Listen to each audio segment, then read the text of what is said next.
Hi guys, welcome back to Keys finance world. Stock மார்க்கெட்டில் future and ஆப்ஷனில் நிறைய பேர் லாஸ் பண்ணிட்டு அவங்க கடைசியாக ஸ்விங் ட்ரேடிங்கில் கொஞ்சம் ப்ராஃபிட் பண்ணலாம், இல்லைனா ஈக்குவிட்டி இன்வெஸ்ட் பண்ணி ப்ராஃபிட் பண்ணலான்ட்டு வருவாங்க. ஆனால் அது மட்டும் இல்லாமல் ஸ்டாக் மார்க்கெட்டில் பிகினர் உள்ளவங்க கூட ஸ்விங் ட்ரேடிங்கில் தான் ஸ்டார்ட் பண்ணலாம், டேரெக்டாக F&Oக்கு போக வேணாம்னு நினைப்பாங்க. அப்போ ஸ்விங் ட்ரேடிங்கிறது ரொம்ப ரொம்ப முக்கியமான ஒரு சப்ஜெக்ட் இல்லையா? அப்போ ஸ்விங் ட்ரேடிங் நம்ம எப்படி பண்ணணும், எப்படி ஸ்டாக்கை சூஸ் பண்ணணும், எந்த மெத்தட் பேஸ்டு என்ட்ரி கொடுக்கணும், எவ்வளோ நாளைக்கு ஹோல்டு பண்ணணும், எப்படி எல்லாமே ப்ராப்பராக ஒரு ப்ரொஃபஷனல் ஸ்விங் ட்ரேடிங் எப்படி பண்ணணும் அப்படிங்கிறது இந்த வீடியோவில் பார்க்கலாம். வீடியோ ஸ்கிப் பண்ணாமல் பாருங்கள். வீடியோ முடியும் போது உங்களுக்கு ஒரு சூப்பர் கிளாரிட்டி கிடைக்கும். அதை பேஸ் பண்ணி இனி அப்கமிங் டேஸில் நீங்கள் பர்ஃபெக்டாக ஸ்விங் ட்ரேடிங்கில் என்ட்ரி அண்ட் எக்ஸிட் இருக்கிறதுக்கு உங்களுக்கு ஹெல்ப்ஃபுல்லாக இருக்கும். Let's start the video.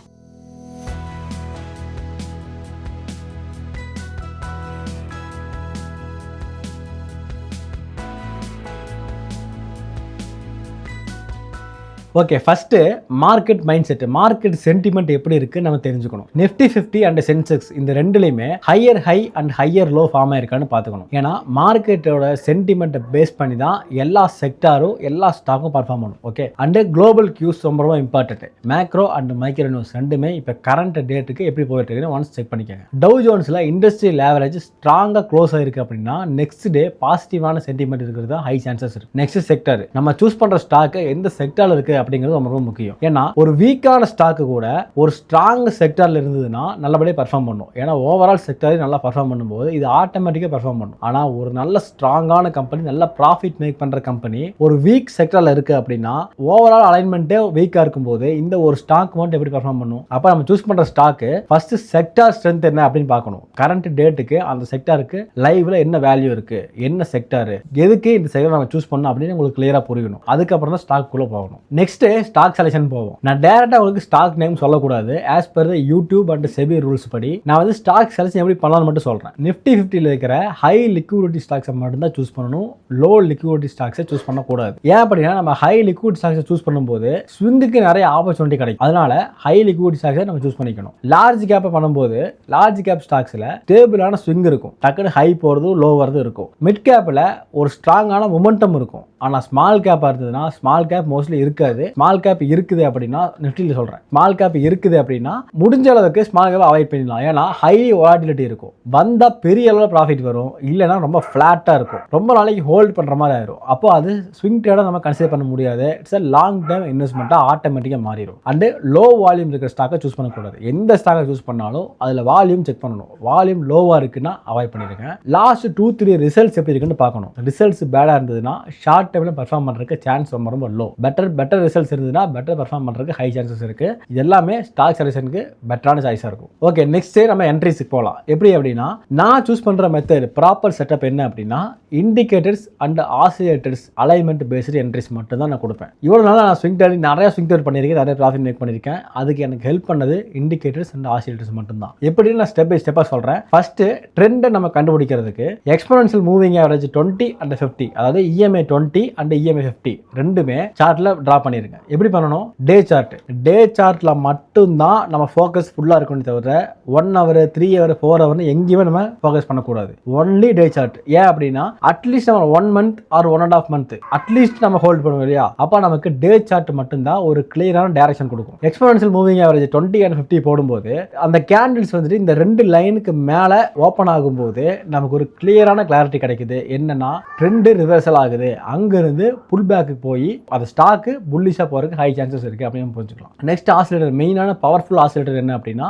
RSI, relative strength index. இதோட வேல்யூ எவ்வளவு இருக்கணும் அப்படின்னா RSIக்கு இப்ப நிறைய ஸ்டாக் மார்க்கெட்ல நிறைய மெத்தட்ஸ் வந்தோம்னா RSIயோட வேல்யூ குறைஞ்சிருச்சு. RSI வந்து ரொம்ப ரொம்ப பவர்ஃபுல்லான ஒரு ஆசிலேட்டர், அதை எப்பவும் மறந்துடாதீங்க. எப்பவுமே ட்ரேடிங்க்கும் சரி, இன்ட்ராடே ட்ரேடிங்கும் சரி, ஸ்விங் ட்ரேடிங் சரி, RSI ரொம்ப ரொம்ப ஹெல்ப் பண்ணும். RSIயோட வேல்யூ 25, 30 or 35 இந்த ரேஞ்சில் இருக்கணும். அதாவது 25 to 35ல இருந்து திரும்பும்போது என்ன சொல்ல வருது RSI அப்படின்னா நமக்கு கிளியரா சொல்லுது, நான் ஓவர் சோல்டு பொசிஷன்ல இருக்கிறேன், இங்கிருந்து நான் புல் பேக் ஆகி கிளியரான அப் ட்ரெண்ட் டைரக்ஷனுக்கு நான் போவேன் அப்படின்னு நமக்கு கிளியர் கட்டா RSI சொல்லும். அப்போ RSI 25 to 35 இருக்கும்போது என்ட்ரி கொடுக்கலாம். நெக்ஸ்ட் நம்ம பார்க்க போறது ஸ்டோகாஸ்டிக்ல கிளியர் RSI மாதிரியே தான் கிராஸ் ஓவர் நடக்கும் பண்ணும்போது ஓவர் சோல்டு பொசிஷன்ல இருந்து கிராஸ் ஓவர் நடக்குது அப்படின்னா டே சார்ட்ல அதுவும் நமக்கு கிளாரிட்டியா சொல்லும். RSI ஸ்டோகாஸ்டிக் ரெண்டுமே ஒரு எப்படி அனந்தம்பி மாதிரி கிட்டத்தட்ட நமக்கு கிளியரான ஒரு கன்ஃபர்மேஷன் கொடுக்கும். அப்போ ஸ்டோகாஸ்டிக் கிராஸ் ஓவர் நடக்கும்போது நமக்கு கிளியரா சொல்லுது ட்ரெண்ட் சேஞ்ச் ஆகுது, நான் வந்து அப் ட்ரெண்ட் நோக்கி போக போறேன் அப்படின்னு கிளியரா அந்த ஸ்டாக் நமக்கு சொல்லுதுன்னு புரிஞ்சுக்கலாம். நெக்ஸ்ட் ரொம்ப ரொம்ப முக்கியமான ஒரு இண்டிகேட்டர் என்ன அப்படின்னா பேராபோலிக் SIR. அதுக்கு முன்னாடி மேக்டி யூஸ் பண்ணணும்னு நினைக்கிறவங்க பண்ணலாம், பிரச்சனை இல்லை. ஆனால் வந்துட்டு நம்ம பார்க்கறது EMA 20, EMA 50, parabolic SIR, RSI and stochastic. இந்த அஞ்சுமே பவர்ஃபுல்லான இண்டிகேட்டர்ஸ் அண்ட் ஆசிலேட்டர்ஸ். இதுவே கிட்டத்தட்ட நமக்கு ஒரு கிளியரான ஸ்விங் ட்ரேடிங்க்கு போதும். மேக்டி யூஸ் பண்ணணும்னு நினைக்கிறவங்க பண்ணலாம், தப்பு இல்லை. மேக்டியும் அதே தான், கிராஸ் ஓவர் நடக்கும் நம்ம என்ட்ரி கொடுக்கலாம். ஆனால் பேராபோலிக் SIR வந்து ரொம்ப ரொம்ப பவர்ஃபுல்லான ஒரு டைரக்ஷன் கொடுக்கும். என்ன அப்படின்னா டே சார்ட்ல பேராபோலிக் SIR நீங்கள் போடும்போது உங்களுக்கு சின்ன சின்ன டாட்ஸ் வரும், பிளஸ் மாதிரியோ இல்லை ஸ்டார் மாதிரி கிராஸ் மாதிரி சின்ன சின்ன டாட்ஸ் வரும். அந்த டாட்ஸ் இவனை டவுன் ட்ரெண்ட்ல வந்துட்டு இருந்த சார்ட்ல கேண்டல்ஸுக்கு மேல இருக்கும், அங்கிருந்து கீழே வரும்போது அதாவது கேண்டல்ஸுக்கு கீழே வந்து ஸ்டார்ட் ஆகும்போது என்ன சொல்லுது அப்படின்னா இவ்வளவு டவுன் ட்ரெண்ட்ல வந்துட்டு இருந்தது, டவுன் ட்ரெண்டுக்கு கீழே இருந்து அந்த ஸ்டார்ஸ் வந்துட்டு ஃபார்ம் ஆக ஆரம்பிக்கும் போது அந்த ஸ்டாக்கு கிளியரா அப் ட்ரெண்டுக்கு போகுது அப்படின்னு நம்ம கிளியரா புரிஞ்சுக்கலாம். ஃபைனல் ட்ரிகர் உங்களுக்கு கிளியரா இருக்கும்னு நினைக்கிறேன். என்ட்ரி கொடுக்கும்போது ஃபர்ஸ்ட் பார்க்கறது EMA 20 and EMA 50, next RSI 25 to 35 வேல்யூல இருக்கும்போது அங்கிருந்து டேர்ன் ஓவர் ஆகும். ஸ்டோகாஸ்டிக் கிராஸ் ஓவர் நடக்கும்போது என்ட்ரி அண்ட் பேராபோலிக் SIR ரொம்ப ரொம்ப முக்கியமான ஒரு இண்டிகேட்டர் பேராபோலிக் SIR. இதை எல்லாமே நம்ம கனெக்ட் பண்ணி பர்ஃபெக்டான ஒரு செட்டப் கிடைச்சதுனாலே போதும். நான் என்னோட மார்க்கெட் எக்ஸ்பீரியன்ஸ் வச்சு சொல்றேன், நான் ஒரு 6 to 7 இயர்ஸா இருக்கிறேன். நான் யூஸ் பண்ற பர்ஃபெக்டான ஒரு ட்ரேட் செட்டப்னா அது இந்த அஞ்சு இண்டிகேட்டர்ஸ் அண்ட் ஆசிலேட்டர்ஸ் மட்டும்தான். நான் நிறைய ஸ்விங் ட்ரேட் பண்ணியிருக்கேன், நிறைய ப்ராஃபிட் மேக் பண்ணியிருக்கேன். அதுக்கு இந்த செட்டப் எனக்கு பர்ஃபெக்டா செட் ஆயிருக்கு. அதை உங்களுக்கு நான் சொல்றேன், நீங்க ட்ரை பண்ணி பாருங்க. எஜுகேஷன் பர்பஸ் மட்டும்தான், எதுக்கோ உங்களோட ஓவர் அனலைஸ் பண்ணி தான் நீங்க கண்டினியூ பண்ணணும். இது எல்லாமே நீங்கள் பர்ஃபெக்டாக பண்ணிட்டு நீங்கள் ஸ்டார்ட் பண்ணும்போது உங்களுக்கு ஒரு கிளியரான ஸ்விங் ட்ரேடிங் என்ட்ரி கிடைக்கும். ஏன்னா இது எல்லாமே உங்களுக்கு பர்ஃபெக்டாக கிடைச்சதுன்னா மொமெண்டம் ஸ்ட்ராங்காக இருக்கு, ட்ரெண்ட் கிளியராக உங்களுக்கு கிடைச்சிருச்சு, பர்ஃபெக்டான ஒரு டவுன் ட்ரெண்ட் முடிஞ்சு ஒரு அப் ட்ரெண்ட் ஸ்டார்ட் ஆகிறதுக்கு நமக்கு ஒரு கிளியரான கிளாரிட்டி கிடைச்சிருச்சு. இது மட்டுமே போதும். அங்கிருந்து ஒரு குறிப்பிட்ட பிரைஸ் லெவல் ரீச் ஆகும்போது RSI வந்துட்டு ஓவர் பாட்டுக்கு போகும்போதோ பேராபோலிக் SIR டாட்ஸ் வந்துட்டு கேண்டல்ஸுக்கு கீழே விட்டுட்டு கேண்டல்ஸுக்கு மேலே ஓப்பன் ஆகும்போதோ நமக்கு கிளியராக புரிஞ்சுக்கலாம் ட்ரெண்ட் சேஞ்ச் ஆகுது, மொமெண்டம் சேஞ்ச் ஆகுது. அந்த இடத்துல செல் பண்ணிட்டு வெளியே வந்துடணும். அது ப்ராஃபிட்டு உங்களுக்கு 5% இருந்தாலும் சரி 10% வந்து எவ்வளோ இருந்தாலும் சரி அந்த இடத்துல எனக்கு போதும் அப்படின்ட்டு கிளியராக புக் பண்ணிட்டு வெளியே வர்றது பெட்டரான சைஸ் இருக்கும். ரியல் ப்ரொஃபஷனல் ட்ரேடர்ஸ் என்ன பண்ணுவாங்க அப்படின்னா கரெக்ட் மார்க்கெட் டைமில் entry, correct sector, correct stock, correct confirmation and controlled risk, consistent profit, இதில் மட்டும்தான் அவங்க ஃபோக்கஸ் இருக்குமே தவிர வேற எங்கேயுமே ஃபோக்கஸ் இருக்காது. மார்க்கெட் வந்து அன்பிரடிக்டபிள் கிடையாது, கண்டிப்பாக கிடையாது. டிசிப்ளின் இல்லாத ட்ரேடர் தான் அன்பிரடிக்டபிளாக மாறுறாங்கிறத நீங்கள் மறந்துடக்கூடாது.